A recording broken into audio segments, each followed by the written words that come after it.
Hello. हाँ hello, की भेल? कहलौं छठ के पर्व आबि गेले, घर कहिया एबे? अभी तो अबे कर लिए, हरबराए की थिल छहो? आइयो तो हरबराइए नहीं तो की करिए, तुहे बताव तो।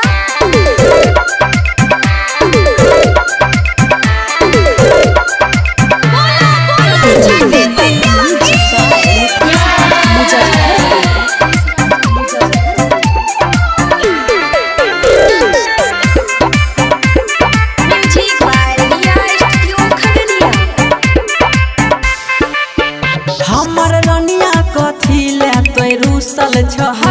कुछ बोला न कथी ले सूतल छहो? रखा फोन, तोरा हमरा से की मतलब छ? हमर रनिया कथी ले तोय रूठल छहो? कुछ बोला न कथी ले सूतल छहो?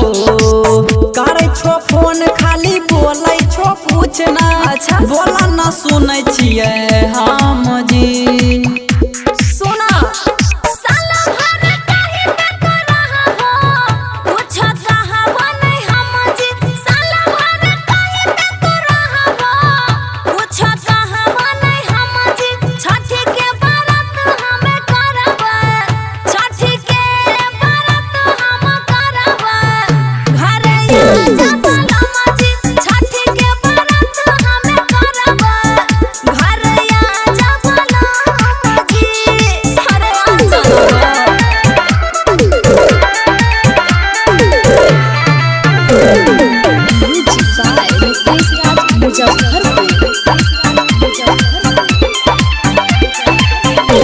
मिलै नहीं छै छुट्टी, करै छियै ड्यूटी, घरे कैसे अइबै बोला तू रानिया?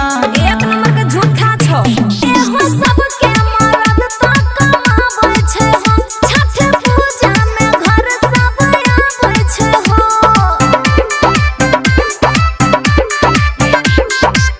कुछ दिन पहले ता घरे से अइलिया, करे दा तनिका काम जी। हमरा नहीं जरूरी छै, साला भर काहे पे करहा हो, पूछा चाहबो नहीं हम जी। साला भर काहे पे करहा हो, पूछा चाहबो नहीं हम जी। छठ के व्रत हमें करबै, छठ के व्रत हम करबै, घरे आ जा जी। छठ के व्रत हमें करबै, घरे आ जा जी। अरे आ जा।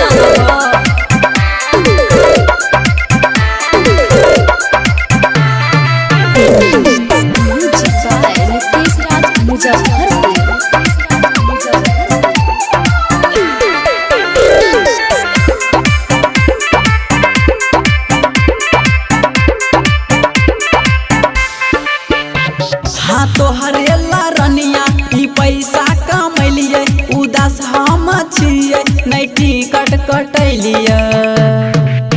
हमरा संगे तोरा छठी घाट जाए पड़ता, अब की छठ पूजा में मिथुन प्रेमी आवे पड़ता।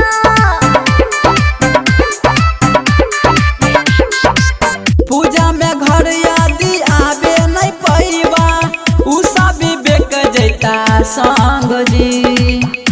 सुना साला भर काहे पे करहा हो, पूछा चाहबो नहीं हम जी। साला भर काहे पे करहा हो, पूछा चाहबो नहीं हम जी। छठ के व्रत हमें करबै, छठ के व्रत हम करबै, घरे आ जा जी। छठ के व्रत हमें करबै, घरे आ जा जी।